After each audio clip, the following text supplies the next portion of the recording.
matin. Place à votre première signature du mardi. Bonjour Eugénie Bastier. Bonjour à tous. Vous revenez ce matin sur le meurtre de Quentin, la violence de l'ultra-gauche. Selon vous, ce n'est pas anodin que tout cela ait débuté par une conférence de Rima Hassan à Sciences Po.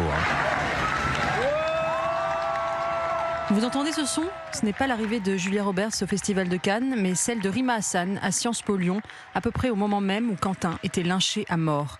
Que faisait la députée insoumise aux multiples provocations antisémites au sein d'un institut de sciences politiques ? Presque tout le monde parle de conférence pour qualifier cette réunion politique qui avait tout d'un meeting. Rima Hassan n'est pas universitaire ni scientifique. Elle a pourtant été invitée par l'association Euroca. Il y a 2 mois, c'était le député lui aussi LFiste Manuel Bompard qui était invité à Sciences Po Lyon.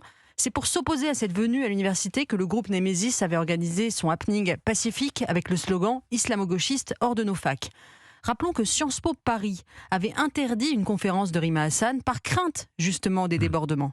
La décision avait été déboutée par le tribunal administratif avant d'être confirmée par le Conseil d'État. Il y avait donc une jurisprudence dont Sciences Po Lyon aurait pu se saisir. Sa directrice ne l'a pas fait, elle est en faute. Alors, vous faites un lien entre l'université et l'ultra-gauche violente. Bien sûr, l'université est devenue la base arrière de l'ultra-gauche violente, son terrain d'entraînement, son bastion. Il faut lire le reportage dans le Figaro sur Sciences Po Lyon, où l'ultra-gauche fait régner un climat de terreur jusqu'à menacer de mort l'ancien directeur. Il faut lire aussi l'étude du think tank Hexagone qui montre la surreprésentation des invités de gauche et d'extrême gauche dans les IEP en France. Les exemples de cette radicalité universitaire sont nombreux. En mai dernier, à Lyon 2, le chercheur Fabrice Balanche a été mis hors de sa salle de classe par des antifas déchaînés, au cri de racistes, sionistes, c'est vous les terroristes. Jacques-Élie Favreau, l'attaché parlementaire de Raphaël Arnaud, insulté, bousculé, menacé de mort des étudiants pas d'accord avec lui dans les couloirs de sa fac. En septembre 2024, les locaux de l'ICEP, l'école de Marion Maréchal à Lyon, ont été incendiés par des antifas protestant contre la venue de 2 essayistes critiques du mouvement transgenre. Il y a 5 ans, à Sciences Po Grenoble, des affiches avaient été placardées devant les amphis avec cette mention « Des fascistes dans nos amphis, l'islamophobie tue ». Un professeur avait été nommément visé. Alors, la ministre de l'Enseignement supérieur de l'époque avait annoncé une grande enquête sur l'islamo-gauchisme à l'université. Depuis, rien n'a été fait pour endiguer la perméabilité de l'ultra-gauche et du monde universitaire. Et comment vous expliquez cette perméabilité, justement ?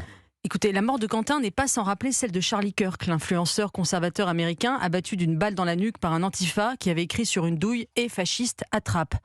Charlie Kirk se rendait sur les facs américaines pour débattre avec les étudiants en milieu hostile. Les antifas ne le supportaient pas, la fac, c'est leur territoire. Dans un monde en pleine droitisation, l'université reste l'îlot de l'hégémonie culturelle de la gauche qui ne saurait être contestée. L'éloignement d'une victoire par les urnes pour la gauche radicale la rend de plus en plus violente. Elle sait qu'elle ne pourra jamais gagner par l'élection, alors elle se prépare à tenir la rue par la violence. Plus cette gauche radicale s'éloignera du pouvoir, plus elle deviendra méchante et violente, plus elle fera de l'université la citadelle assiégée de son idéologie en déshérence. Les pouvoirs publics doivent agir et refaire de l'enseignement supérieur un havre de savoir, de curiosité et de connaissance, plutôt qu'une citadelle de haine, d'ignorance et de violence. Antifa hors de nos facs. Voilà, le cri d'alarme d'Eugénie Bastier ce matin sur Europe 1. Merci beaucoup Eugénie.